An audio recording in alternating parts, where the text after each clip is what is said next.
नमस्कार, मी स्नेहा गाडी आज प्रथमच तुमच्या समोर आली आहे. म्हणून मी आज तुम्हाला बनवून दाखवणार आहे. बस अगदी सोप्या पद्धतीने बटाट्याचा रस्सा कसा बनवायचा. ही माझ्या आईची रेसिपी आहे. आम्ही जेव्हा लहान होतो तेव्हा आमची आई बनवायची. याच्यासाठी लागणार आहे साहित्य हे कांदा खोबऱ्याचे भाजलेलं वाटप आहे, बटाटे, टोमॅटो, कांदा आणि लसूण फोडणीसाठी आणि मालवणी मसाला. तुमच्याजवळ कुठचा पण असेल तर तुम्ही वापरू शकता, असं नाही की मालवणीच वापरायला पाहिजे.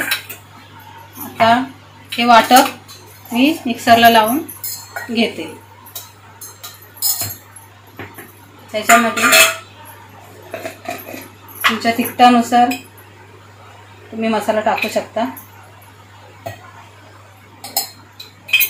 थोडीशी हळद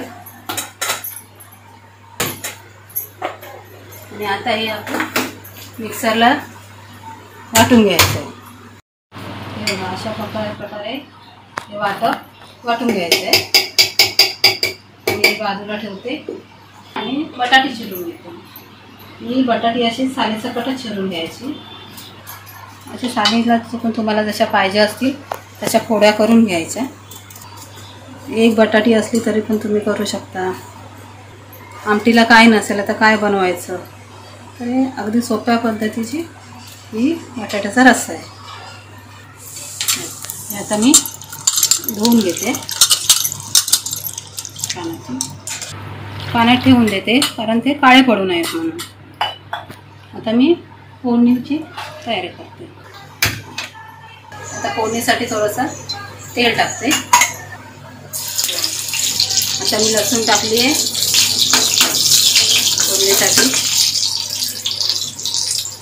कांदा टाकते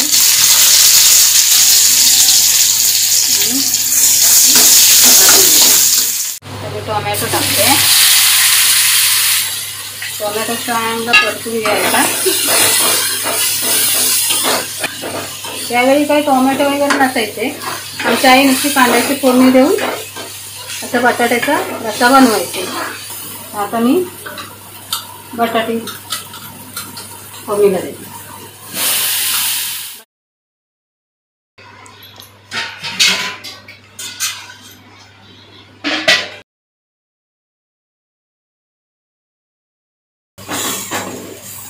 पाणी ओतून 5-10 मिनिटं मंद आचेवर ठेवायची कारण बटाटे शिजायला पाहिजे म्हणून. आमचा शिवा आहे ना. शिवा कशा पळतो असं आमचा शिवा. आमचा शिवा असं बाहेरच असतो. आम्ही त्याला बंद करून नाही ठेवतो. असा बाहेर असतो पिंजऱ्याचा. बोल शिवा, बोल शिवा.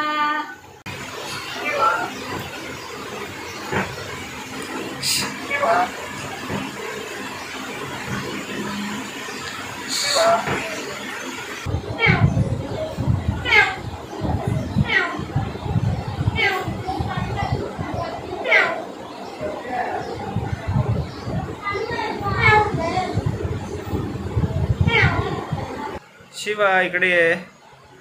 शिवा नाचून दाखव शिवा. चला तर मग आपल्या शिवावर आपला खेळून झालाय. आता आपण बटाटी शिजली काय बघूया. बटाटी चांगल्या प्रकारे उकळली आहे. आता आपण याच्यामध्ये वाटप करू.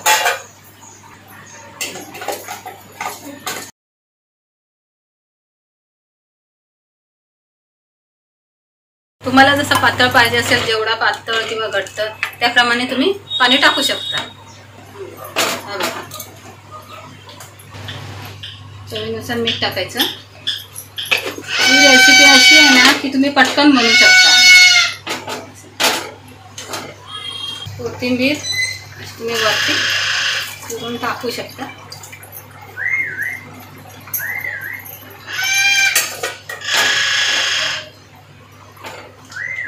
अशा प्रकारे हा एकदम सोप्या पद्धतीने बनणारा बटाट्याचा रस्सा.